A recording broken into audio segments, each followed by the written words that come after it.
नमस्कार, अनलाइन समाचारमा यहाँलाई हार्दिक स्वागत छ। आज मिति विक्रमसम्म 2079 साल मङ्सिर 10 गते शनिबार। आज पनि हामी देश तथा विदेशमा भइरहेका महत्त्वपूर्ण खबरका साथ उपस्थित भइसकेका छौँ। हामी विभिन्न पलका अपडेट र सत्य तथ्य खबर लिएर हरेक दिन आउने गर्छौँ। तपाईका लागि जान्नै पर्ने महत्त्वपूर्ण समाचार तथा जानकारी सहित कहाँ के भयो र कहाँ के हुँदैछ भन्ने विषयमा सम्पूर्ण खबरहरू एकै ठाउँमा दिने हाम्रो प्रयास सदैव रहनेछ। तपाईँ हाम्रो च्यानलमा नयाँ हुनुहुन्छ भने हाम्रो च्यानललाई अझै सब्स्क्राइब गर्नुभएको छैन भने सब्स्क्राइब गर्नुहोला अनि आडैमा आउने बेल आइकनलाई क्लिक गरेर अल नोटिफिकेसन अन पनि गर्न नबिर्सिनुहोला। आउनुहोस् समाचार सुरु गरौँ मुख्य खबरका शीर्षकहरूबाट। समानुपातिकमा थ्रेसोल्डको सीमा काट्न नसकेका दलहरू प्रक्रियाबाट नै बाहिरिने, जनताको पक्षमा एकपक्षीय भएर लाग्ने रवि लामिछानेको भनाई। दल होइन व्यक्तिको वितृष्णा, राष्ट्रिय स्वतन्त्र पार्टीमा पोखिएको शेखर कोइरालाको दावी। पाल्पा एकबाट एमालेका नारायण प्रसाद आचार्य निर्वाचित, सौखासभामा काङ्ग्रेसका दीपक खड्का विजयी। झपट रावलाई हराउँदै कैलाली 2 मा नागरिक उन्मुक्ति पार्टीका चौधरी विजयी। संसदीय दलको नेतामा दावी गर्ने नगर्ने बारेमा साथीहरूसँग छलफल गरेर निर्णय लिने शेखर कोइरालाको भनाई। एकीकृत समाजवादी पार्टीले जित्यो, प्रतिनिधि सभामा 10 सिट। प्रत्यक्षबाट 7 महिला निर्वाचित, 2 स्थानमा अग्रता। राजनीतिक नेतृत्वले गम्भीर आत्मसमीक्षा नगरे देश अप्ठ्यारोमा पर्न सक्ने, माओवादी अध्यक्ष पुष्पकमल दाहाल प्रचण्डको भनाई। देशको बेरोजगारी समस्या समाधान गर्नका लागि काम गर्ने, विजयपछि गोकुल बास्कोटाको दावी। रवि लामिछानेले नेपाली नागरिकता नलिकन चुनाव लडेको भन्दै गृह मन्त्रालयमा उजुरी। चुनावमा काङ्ग्रेसले धोका दिएको, माओवादी नेताहरूको प्रतिक्रिया। गुल्मी 1 बाट काङ्ग्रेसका चन्द्र भण्डारी निर्वाचित, प्रदीप ग्यावाली पराजित। फेरि मतदान गर्ने कि मतगणना गर्ने भन्ने बारेमा अध्ययन गर्न आयोगको टोली बाजुरामा। रूपन्देही 2 को मतगणना अवरुद्ध, पुनः मतदानको माग। महोत्तरी 2 मा लोसपाका शरदसिंह भण्डारी निर्वाचित। 51 स्थानमा उम्मेदवारी दिएको लोसपा 3 सिटमा सीमित हुने खतरा। एससीको आवेदन फारम खुल्यो, पुस 10 गतेभित्र भरिसक्नुपर्ने। मुलुकलाई राजनैतिक स्थिरतामा लैजाने प्रयास असफल भएको एमालेका महासचिव शङ्कर पोखरेलको भनाई। हारपछि कृष्णप्रसाद सिटौलाले दिए राजेन्द्र लिङ्गदेललाई बधाई। 12 बाट एमालेका त्रिलोचन चौधरी प्रदेशसभामा निर्वाचित। स्याङ्जाबाट प्रदेशसभामा एमालेका सुधीर कुमार पौडेल निर्वाचित। आगामी सोमबार लगनगाटो कस्दै सलोन र करिश्मा। र अस्ट्रेलियामा महिलाको हत्या गरेको आरोपमा भारतबाट एक पुरुष पक्राउ, 55 करोडको थियो इनाम। अब समाचार विस्तारमा। प्रतिनिधि सभा तथा प्रदेश सभाको पहिलो हुने निर्वाचित हुने तर्फको सम्पूर्ण परिणाम आइ नसक्दै समानुपातिक तर्फको चुनावमा निर्वाचित हुनेको चर्चा सुरु भएको छ। सामान्य रूपमा बुझ्दा पार्टीले पाएको मतबाट समानुपातिकमा सूचीमा भएका उम्मेद्वारहरू विजयी हुनेछन्। नेपालको निर्वाचित प्रणाली मिश्रित निर्वाचन प्रणाली हो। संघीय सांसद र प्रदेश सभा सांसद दुवैमा लागू हुने गरिएको छ। पहिलो हुने निर्वाचित प्रणालीबाट बुझ्न सहज भए पनि समानुपातिक निर्वाचित प्रणालीबाट भने निर्वाचित हुने प्रक्रिया अलि जटिल र प्राविधिक पक्ष रहेको छ। नेपालले समानुपातिक निर्वाचन प्रणाली विश्वका धेरै देशमा लागू हुने गरेको सेन्ट लग विधिबाट प्रयोग गरेर पार्टीलाई पाएको मतबाट निर्वाचित उम्मेदवारको संख्या निकाल्छ। यसरी प्राप्त संख्यालाई समानुपातिक समूहको प्रतिशतको आधारमा दलले सूचीकृत गरेको उम्मेदवार प्राथमिकता अनुसार निर्वाचित हुनेछन्। समानुपातिक तर्फको चुनावमा पहिलो हुने निर्वाचित हुने विधिबाट निर्वाचित हुने उम्मेदवारले प्रभाव पारेको छ। त्यसैले समानुपातिक तर्फको चुनावको लागि सबैभन्दा पहिला निर्वाचन हुने विधिवत निर्वाचित मत परिणामको अन्तिम नतिजा आउनुपर्छ। अन्तिम नतिजा आएपछि त्यसपछि समानुपातिक तर्फ आएको सदर मत निकालिन्छ। यसरी प्राप्त सदर मतलाई चुनावमा सहभागी दल अनुसार राखिन्छ भने प्राप्त सदर मतको 3% को अङ्कलाई होल्ड बनाइन्छ। अहिले प्रतिनिधि सभाको चुनावमा 47 वटा दलले भाग लिएका छन्। राष्ट्रिय स्वतन्त्र पार्टीका अध्यक्ष रवि लामिछानेले जनताका पक्षमा एकपक्षीय भएर लाग्ने बताउनु भएको छ। मुख्य निर्वाचन अधिकृतको कार्यालयमा निर्वाचित प्रमाणपत्र वितरण कार्यमा उहाँले देश हित, नागरिक र जनताका हितका लागि सधैँ अगाडि बढ्ने बताउनुभयो। समाजलाई टेवा दिने र मुलुकवासीका लागि काम गर्ने आफ्नो उद्देश्य रहेको उहाँको भनाइ छ। उहाँले भन्नुभयो, हामी निर्वाचित सांसद फरक पार्टीको भए पनि एउटै कितामा छौँ। जनजीविकाको मुद्दामा एउटै ठाउँमा उभिएर सहकारी गर्न आफू तयार रहेको उहाँको भनाइ छ। निर्वाचनमा आफ्नो पार्टीले कसैसँग गठबन्धन नगरेको उल्लेख गर्दै उहाँले भन्नुभयो, देशको हितका लागि, नागरिकका लागि आवश्यक चिजमा गठबन्धन आवश्यक परे खुलेर साथमा हुनेछ। कार्यक्रममा चितवन क्षेत्र नम्बर 2-1बाट निर्वाचित प्रदेशसभा सदस्य कृष्णप्रसाद सिलवाल, 2-2बाट निर्वाचित उत्तम जोशी देश तथा जनताको पक्षमा आफूहरू निरन्तर लाग्ने बताउनुभयो। नेपाली कांग्रेसका नेता डाक्टर शेखर कोइरालाले दलका व्यक्तिप्रतिको वितृष्णा राष्ट्रिय स्वतन्त्र पार्टीमा पोखिएको बताउनु भएको छ। निर्वाचित भएपछि विराटनगरमा सञ्चारकर्मीसँगको कुरामा उहाँले जनताले दलसँग भन्दा पनि दलका व्यक्तिप्रतिको वितृष्णा राष्ट्रिय स्वतन्त्र पार्टीलाई मत दिएर पोखेको बताउनुभयो। अहिलेका दलले सुशासन दिन नसक्दा नयाँ दलले मत पाएको उहाँको भनाइरहेको छ। परम्परागत राजनैतिक दलसँगको वितृष्णा भन्दा पनि व्यक्तिसँगको वितृष्णा मैले देखेको छु। उहाँले भन्नुभयो, यो वितृष्णा पोखिएको हो। दलहरू वितृष्णा रह्यो भने दलीय सिस्टम नै रहँदैन। अब पनि सरकारले सुशासन दिन नसक्ने हो भने वितृष्णा झन बढ्दै जान्छ भन्दै कोइरालाले सुशासनको मुद्दामा सबै दल मिलेर जानुपर्नेमा जोड दिनुभयो। पाल्पा निर्वाचन क्षेत्र नम्बर 1बाट नेकपा एमालेका उम्मेद्वार नारायण प्रसाद आचार्य प्रतिनिधि सभामा निर्वाचित हुनुभएको छ। कांग्रेसका उम्मेद्वार ज्ञानबहादुर गालाई 10,847 मतान्तरले हराउँदै आचार्य निर्वाचित हुनुभएको हो। आचार्यले 31,103 मत पाउँदा कांग्रेसका गाहाले 20,256 मत ल्याएको निर्वाचन अधिकृतको कार्यालयले जनाएको छ। पाल्पा क्षेत्र नम्बर 1मा 58,491 मत खसेको थियो। सङ्खुवासभामा प्रतिनिधि सभा सदस्यतर्फ नेपाली कांग्रेसका दीपक खड्का विजयी हुनु भएको छ। नेकपा एमालेका राजेन्द्र प्रसाद गौतमलाई पराजित गर्दै खड्का विजयी हुनुभएको हो। कैलाली क्षेत्र नम्बर 2मा नागरिक उन्मुक्ति पार्टीका उम्मेद्वार विजयी भएका छन्। सो पार्टीका अरुण कुमार चौधरी 21,871 मतका साथ प्रतिनिधि सभा सदस्यमा विजयी हुनुभएको हो। यस्तै एमालेका जपट रावलले 16,128 मत प्राप्त गर्नुभयो। सोही क्षेत्रबाट माओवादीका उम्मेद्वार भगत बहादुर बुढाले 15,115 मत पाएर तेस्रो बन्नुभयो। माधव कुमार नेपालको नेतृत्वमा रहेको नेकपा एकीकृत समाजवादी पार्टीले प्रतिनिधि सभामा 10 सिट जितेको छ। जारी मतगणनामा एकीकृत समाजवादीले सत्ता गठबन्धनबाट 19 सिटको भाग पाएकोमा 10 सिटमा जित दर्ता गराएको हो। अब कतै पनि समाजवादीको अग्रता छैन। जारी मतगणनामा इलाम 1मा जलनाथ खनाल एमालेका उम्मेद्वार भन्दा पछि रहेका छन्। एकीकृत समाजवादीका अध्यक्ष माधव कुमार नेपाल रौतहट क्षेत्र नम्बर 1बाट विजयी भइसक्नु भएको छ। यस्तै उपाध्यक्ष राजेन्द्र पाण्डे धादिङ 1, नेताहरू प्रकाश ज्वाला सल्यान, भानुभक्त जोशी बझाङ, प्रेमबहादुर आले डोटी, मेटमणि चौधरी दाङ, कृष्ण कुमार श्रेष्ठ किसान 12-4, शेरबहादुर कुँवर आछाम 1, अमर बहादुर थापा दैलेख र धनबहादुर बुढा डोल्पाबाट विजयी हुनुभएको हो। प्रतिनिधि सभाको पहिलो हुने निर्वाचित प्रणाली प्रत्यक्षतर्फको 165 सिटका लागि भएको निर्वाचनबाट अहिलेसम्म 7 जना मात्रै महिला उम्मेद्वार निर्वाचित भएका छन्। परिणाम आउन बाँकी रहेका क्षेत्रमा 2 जना महिला उम्मेद्वार अग्रस्थानमा छन्। 42 सिट जितेको नेपाली कांग्रेसबाट प्रत्यक्ष 1 जना पनि निर्वाचित छैनन् र 1 जनाले पनि अग्रता लिएका छैनन्। 31 सिट जितेको एमालेका 3 जना महिला निर्वाचित भएका छन्। धनुषा 3बाट जुली कुमारी महता, बारा 3बाट ज्वाला कुमारी शाह र कास्की 2बाट भट्टराई निर्वाचित भएका छन्। मतगणना भइसकेको मध्ये सुनसरी 3मा मतगणना भइरहेको मध्ये सुनसरी 3बाट भगवती चौधरीले अग्रता लिएकी छन्।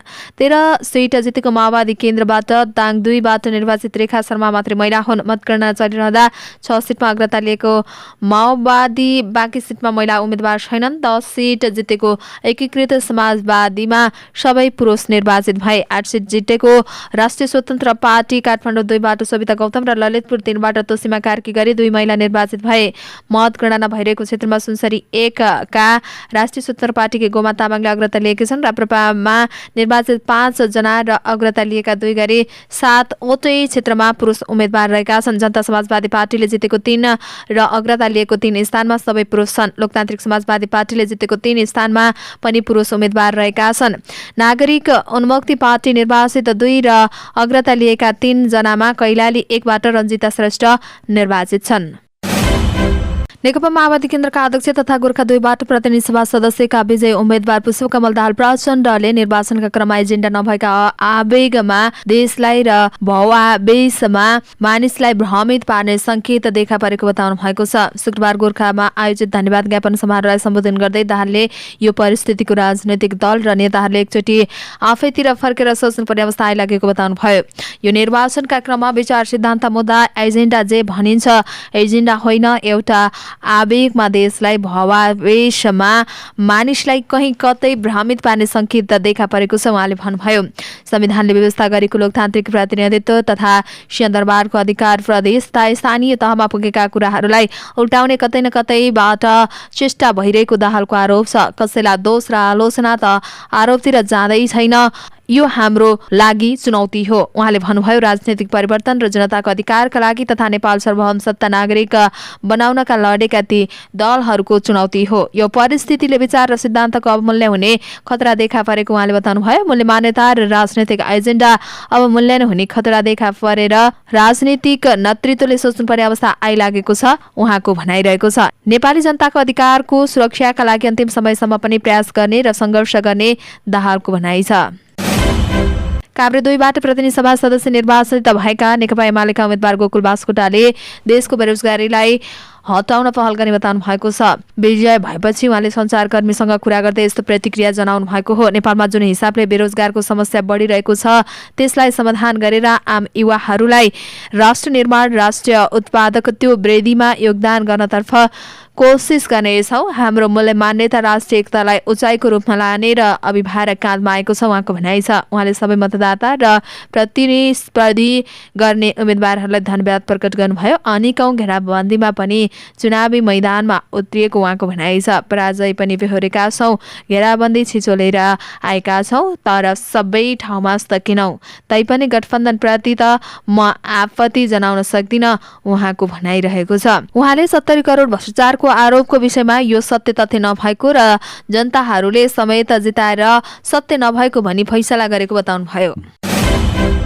चितवन क्षेत्र नम्बर 2बाट नवनिर्वाचित संसद तथा राष्ट्रिय स्वतन्त्र पार्टीका सभापति रवि लामिछाने विरुद्ध गृह मन्त्रालयमा उजुरी परेको छ। आफूलाई समाजवादी केन्द्र नेपालको सर्वोच्च नेता बताउने युवराज सफलले लामिछानेले नेपाली नागरिकता पुनःप्राप्तिको कानूनी प्रक्रिया समेत पूरा नगरिकन निर्वाचन आयोगमा दल दर्ता गरेको र प्रतिनिधि सभाको उम्मेद्वार समेत भएको भन्दै मन्त्रालयमा गरेको उजुरी मङ्सिर 9 गते दर्ता भएको प्रेस विज्ञप्ति मार्फत जानकारी गराइएको छ। गृह मन्त्रालयको गुनासो व्यवस्थापन शाखामा गरेको उजुरी दर्ता नम्बर 191 मा रहेको सो शाखाबाट चन 157 रही नागरिकता तथा राष्ट्रिय परिचय पत्र शाखामा गएर आवश्यक कारबाही अगाडि बढाउने उहाँले जानकारी दिनुभयो। गृह मन्त्रालयका सहप्रवक्ता वसन्त भट्टराईले सांसद लामिछाने विरुद्ध उजुरी परेको अनौपचारिक जानकारी रहेको बताउनुभयो। उहाँले सो उजुरी बारेमा के गर्ने भन्ने बारेमा गृह सचिवले निर्णय लिने बताउनुभयो। सत्ता गठबन्धनमा सहभागी नेकपा माओवादी केन्द्रका नेता कार्यकर्ताले नेपाली कांग्रेसले धोका दिएको निष्कर्ष निकालेका छन्। माओवादी सहित एकीकृत समाजवादी राष्ट्रिय जनमोर्चा लगायतका दलहरूले कांग्रेसलाई इमानदारीका साथ मत दिए पनि कांग्रेसले धोका दिएको आरोप लगाएका हुन्। गठबन्धनमा सहभागी दलले एक आपसमा मत नदिँदा एमाले मजबुत भएर आएको नेताहरूको बुझाइ छ। चुनावी परिणामकै बीचमा माओवादी केन्द्रका पोलिट ब्युरो सदस्य रामप्रसाद सापकोटा दीपशिखाले कांग्रेसले राष्ट्रिय स्वतन्त्र पार्टी संघको साझेदारीमा माओवादीलाई मजाले हराएको भन्दै आक्रोश पोख्नु भएको छ। सामाजिक सञ्जाल फेसबुकमा लेख्दै सापकोटाले जनमतको उच्च कदर गर्दै परिणामलाई सहर्ष स्वीकार गर्ने पनि बताउनु भएको छ। माओवादी सहित अरू दलले मत दिए पनि कांग्रेसले नदिँदा एमाले बलियो भएको सापकोटाको भनाइ छ। हामीले कांग्रेसलाई मत दियौं, हामीलाई कांग्रेसले मत दिएन, गठबन्धनमा कांग्रेसले धोका दियो उहाँको भनाइ छ। गुल्मी क्षेत्र नम्बर 1 को प्रतिनिधि सभामा नेपाली कांग्रेसका डाक्टर चन्द्र भण्डारी निर्वाचित हुनुभएको छ। सत्ता गठबन्धनबाट उम्मेद्वार बन्नुभएका भण्डारीले नेकपा एमालेका उपमहासचिव प्रदीप गाउँलेलाई 1592 मतान्तरले पराजित गर्नुभएको हो। भण्डारीले 33,744 मत ल्याउँदा गाउँलेले 32,152 मत प्राप्त गर्नुभयो। 64 सालदेखि नै यी दुई नेताबीच चुनावी प्रतिस्पर्धा हुँदै आएको छ। 64 सालमा सम्पन्न पहिलो संविधान सभा निर्वाचनमा भण्डारी र गाउँलेबीच नै प्रतिस्पर्धा भएको थियो। त्यतिखेर भण्डारी गाउँलेसँग पराजित हुनुभएको थियो। 70 सालमा सम्पन्न दोस्रो संविधान सभामा निर्वाचनमा पनि गाउँले भण्डारीसँग नै पराजित हुनुभएको थियो। 74 सालको निर्वाचनमा भने भण्डारी गाउँलेसँग पराजित हुनुभएको थियो।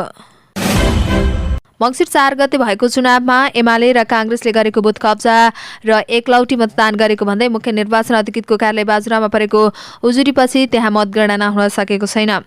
कांग्रेसले 16वटा बुथ कब्जा गरेको एमालेको आरोप छ। एमालेले पनि 8वटा बुथ कब्जा गरेको कांग्रेसको आरोप छ। बुढीनन्दा नगरपालिका 4 र 10 तथा जगन्नाथ गाउँपालिका 5 मतदान केन्द्रमा एमालेले कब्जा गरेको उजुरी परेको छ। त्रिवेणी नगरपालिका 2, 3, 7 र 8, खप्ताङ छेदेङ गाउँपालिका 2 र 4 बुढीगङ्गा नगरपालिका 4, 7, 8 बुढीनन्दा नगरपालिका 7, 5 र 9 हिमाली गाउँपालिका 4, स्वार्मिका कृतितर्फ खापार गाउँपालिकामा 3 र जगन्नाथ गाउँपालिका 2 र 4 वडा गरी 16 मतदान केन्द्रमा काङ्ग्रेसले कब्जा गरेको आरोप छ। टोलीले यी स्थानमा के गर्ने भन्ने बारेमा अध्ययन गरी आयोगमा प्रतिवेदन बुझाउनेछ। टोलीले राजनैतिक दल, चुनावमा खटिएका कर्मचारी तथा सुरक्षाकर्मी लगायतसँग छलफल गर्ने भएको छ। बुढीनन्दा 5 मा 4 गते स्थगित भएको मतदान भने मङ्सिर 10 गते हुनेछ। मङ्सिर 4 मा एमाले र काङ्ग्रेस बीच भएको झडपले मतदान स्थगित भएको हो।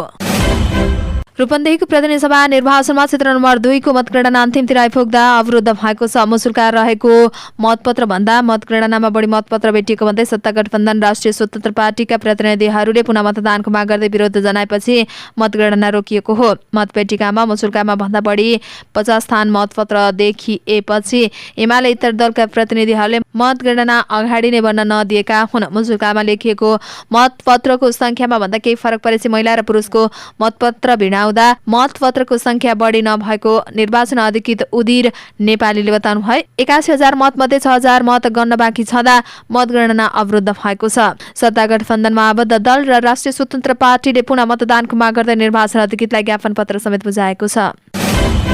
लोकतान्त्रिक समाजवादी पार्टीका नेता शरद सिंह भण्डारी महोत्तरी 2बाट प्रतिनिधि सभा सदस्यमा निर्वाचित हुनुभएको छ। तराई मधेस लोकतान्त्रिक पार्टीका विजय कुमार सिंहलाई 14,070 मतान्तरले पराजित गर्दै भण्डारी निर्वाचित हुनुभएको हो। भण्डारीले 25,190 मत पाउँदा सिंहले 11,120 मात्रै मत प्राप्त गर्नुभयो। यस्तै एमालेका राम परीक्षण यादवले 10,258, जनमत पार्टीका उमेश कुमार यादवले 5,971 मत र राष्ट्रिय स्वतन्त्र पार्टीका पवन कुमार झाले 360 मत प्राप्त गर्नुभयो।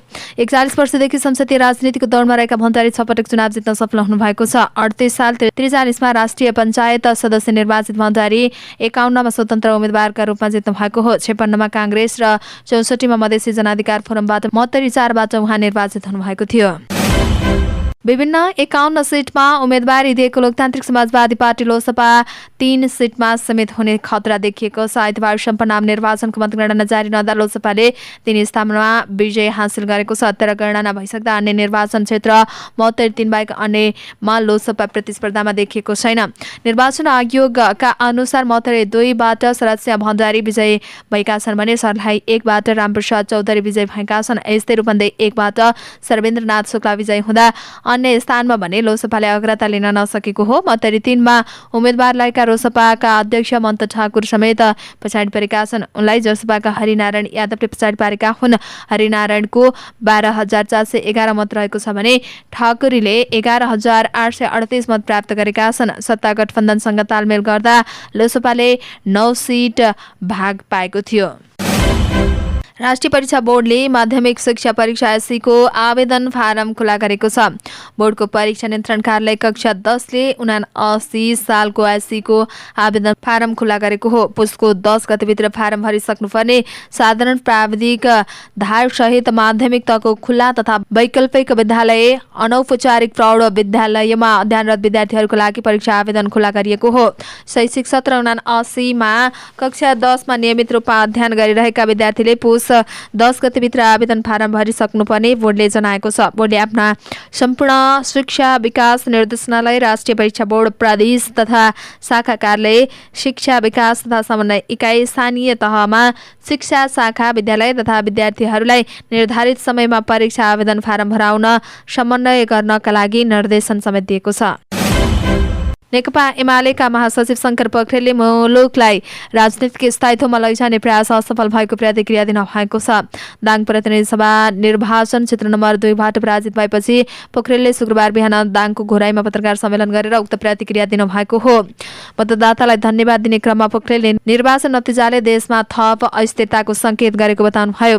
दाङ क्षेत्र नम्बर 2बाट प्रतिनिधि सभा सदस्यमा माओवादी केन्द्रकी नेता रेखा शर्मासँग पराजय भएपछि पोखरेलले निर्वाचनको समग्र समीक्षा आफ्नो पराजयलाई मुलुकको राजनीतिक र पार्टी थप सुदृढ बनाउने अवसरको रूपमा लिएको बताउनुभयो। उहाँले अब आफ्नो स्थिर राजनीतितर्फ केन्द्रित हुने बताउनु भएको थियो। अब सरकार एजेन्डामा आधारित भएर निर्माण हुनुपर्ने धारणा पोखरेलको रहेको छ। मुलुकको समृद्धिका लागि बलियो राष्ट्र शक्ति आवश्यक परेको उहाँको भनाइ थियो।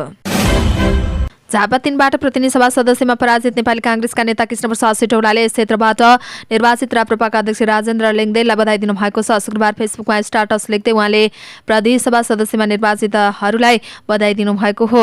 उहाँले मतदातालाई धन्यवाद पनि दिनुभएको छ। चुनावमा हारजित हुने भन्दै झापा 3का जनताको र देशको सेवा गर्न चुनावको नतिजाले नरोक्ने बताउनु भएको हो।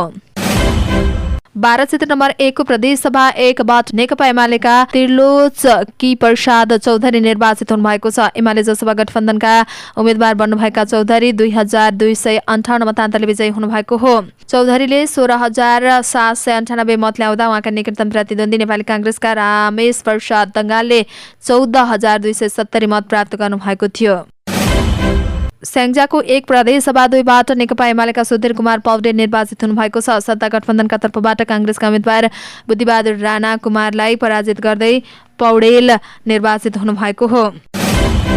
राणाले 17435 मत प्राप्त गर्नुभएको छ। एमालेको किल्लाको रूपमा परिचित क्षेत्रमा पौडेलको विजयले एमालेमा थप ऊर्जा थपेको छ भने कांग्रेसमा निराशा थपेको छ। राणा कांग्रेस र पौडेल एमाले स्याङ्जाकै जिल्ला समन्वय सचिव हुन्। सचिव पदमै रहँदा पौडेल आदिखोला गाउँपालिकाको अध्यक्ष रहे भने राणा कार्यवाहक सभापति बन्न पुगे। बौद्धिक क्षेत्रको छवि बनाएका कांग्रेसका राणा र एमालेभित्र कुशल संगठनको छवि निर्माण गरेका पौडेलबीच चुनावी भिडन्त रोचक रहेको थियो। कडा प्रतिस्पर्धाका यसमा अन्त्यमा पौडेलले बाजी मारेका हुन्।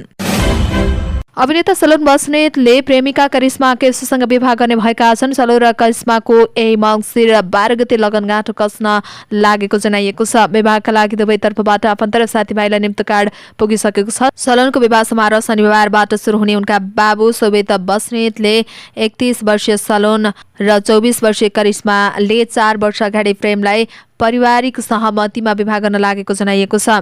करिश्मा नेपाल एयरलाइन्सकी एयर होस्टेस समेत हुन्। सलोन र करिश्माको विवाह भोज भने मङ्सिर 14 गते बुधबार होटल हायत प्यालेस सोल्टिमोडमा आयोजना गरिएको छ।